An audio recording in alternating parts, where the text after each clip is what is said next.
What's going on, ladies and germs? It is Charlie with Mountain Man Digital back again, and what I want to talk to you guys about today is content strategy and where that fits into SEO. All right. So yesterday we took a look at that didn't work. J. Smeagol Roofing.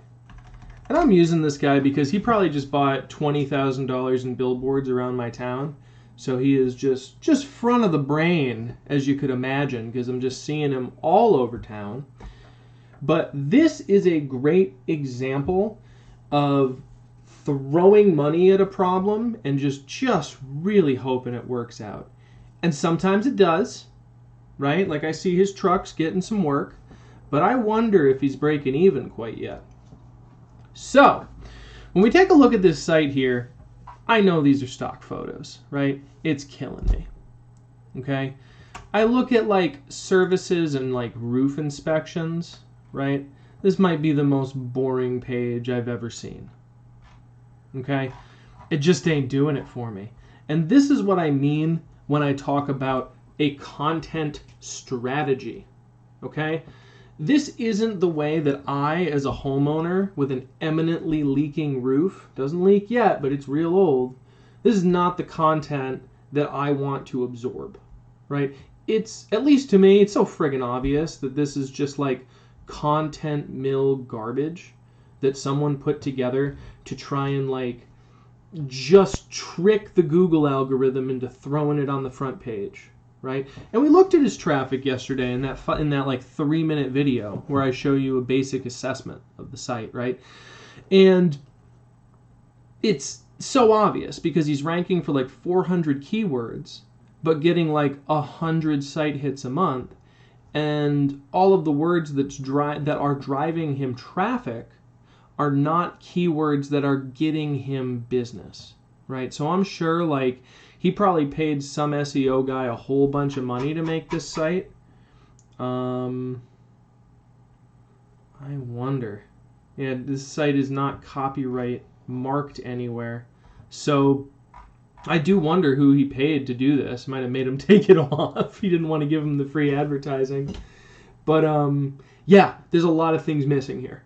Okay, so what could have saved this guy a whole lot of time is if he just came up with a content strategy, okay? And so here's a great example, right? This is my mission, vision, and principles for my company. And it just gives you like a compass rose by which to figure out what direction the stuff on your website's gonna say, okay? And this is something that I don't think any other web developer's doing, at least not many of them. And the few that I see that are doing this are charging $10,000 or $15,000 for the privilege. And it's just basic stuff, because if your vision, mission, and principles aren't laid out, your site content won't make any sense. Your customers will be confused as to why they should go with you versus someone else, or they'll be confused what they're buying from you at all. And you're going to have a really hard time writing a blog post, explaining a common customer problem, explaining how you solve that problem. The basic things that make content for businesses on the internet aren't going to make a lot of sense to you. And I see this all the time, okay? So this is the place where you need to start, right? What's the problem you solve? What's the mission? How are you going to get there? And what are the principles you use to attack that problem, okay? Now, I'm not going to like sit here and read these to you, but I wanted to give you an idea of a place to start, right? Because this basically plants the seed in your brain for what your about page will say, okay? What your biography will say as the business owner on the site. What some of your client case studies might read like.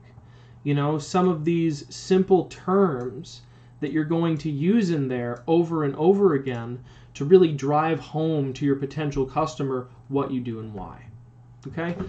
So important. And if anything, from like a functional reductionist point of view, let's say, if you're like, I don't care about that woo-woo stuff and I don't need to plant a seed in my brain and blah, blah, blah, the fact that you develop this roadmap of like basic ideas early will give you a cheat sheet for content later. Okay, so for instance, like with mine, if I look at this, right, and I go, man, I don't know what to talk about today. And I'm like, well, SEO needs to help people first. I go, all right, well, what should I make for a video today that'll help you guys better understand how to make your own websites better, right? I referred back to this before I made this video, and it was helpful, okay? Now back to content planning, okay? This is the thing, this is the mental headache that most web developers want to just leave you with, okay? I want to help you make this content almost entirely on your own so that it has your own company flavor and have it be orders of magnitude more effective than the standard content mill blog post junk, okay? So the way that you do that is before you even look at a website, before you even think about a website, before you even think about opening up an editor for your website, if you're editing this yourself, you're going to open up a Google Doc or whatever your favorite thing is. You're going to go website content. And if you have multiple websites or if you want to be really, really, organized, you're going to put the domain that this is going to go on right up here, okay? And then we're going to use this function that's on Google Docs. I imagine that Microsoft Word has this by now. I use Google Docs. But we're going to go ahead and put your domain name here as a title. And then we're going to start with heading 1. And we're going to go home page, okay? And here you're going to write header content. And here you're going to write 50 to 100 words about who your company is, what problem they solve, and the principles they use to do it. Okay? So you're basically going to take that culture one-pager you made, and you're going to turn it into a little 100-word paragraph. You're going to put that on the home page. Okay? Then we're going to make another heading. We're going to make a services page, okay, and we're going to capitalize the second letter too, just to be different. Just kidding. And then here, you're going to list out your services.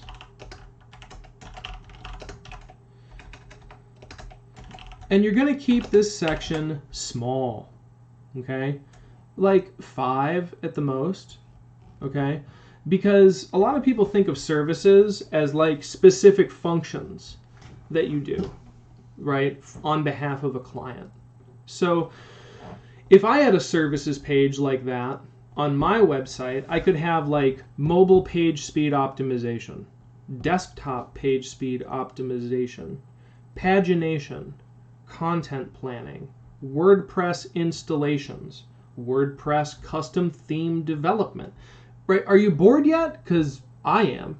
Okay, so instead of thinking of services like that, like the stuff that you can do functionally, right? Because I'll tell you, for me, like me and my team, that's a lot of stuff, right? There's a lot of tools in our toolbox, but our services are few, okay? Page speed tune-up, website redevelopment. That's it. We're either working with a site you already built, or we're building you something new, period. And so for me, there's 2 services, okay? And everything else is included. Don't even worry about it, right? Because for a customer, they don't want to have to read about all the stuff you can do. They want to read about the solutions you offer, okay? So I will take your current site and get you more customers with it. I will build you a new site that gets you more customers. 1, 2, that's it, okay? So I'm only going to put 3 here, so that you guys don't get overwhelmed with that, right? You really don't want too many. Services are the solutions you offer your customer. They are not things you can do, okay? After this, make an About Us page, okay? And tying in stuff from your Culture one-pager, write about why you started this company, okay? Contact page. And then you're going to make a contact page, okay? Here you'll write a 100-word pitch. That's it, okay?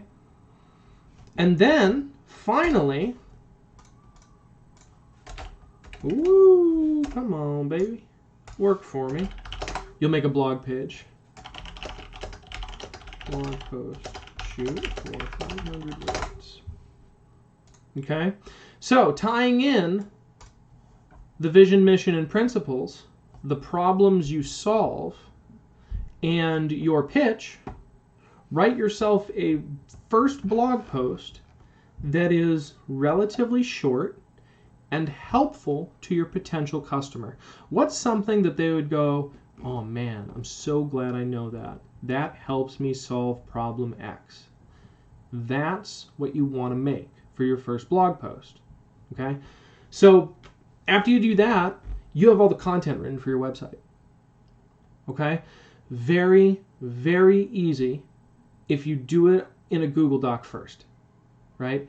And the best part is that if you use these headings and stuff, you see how you can snap to sections, how it's easy to copy this but not that. It does all sorts of cool stuff that makes it so that if you have a developer, it's really, really easy for them to use this and use it effectively. All right? So that's content planning. That is the most important thing you can do when you're building a new website or upgrading your own. And it is absolutely imperative. All right, guys, so I hope you enjoyed this video. If you found it useful, give it a like. Share it with any other business owners that you think might find it useful. And I'll see you in the next one.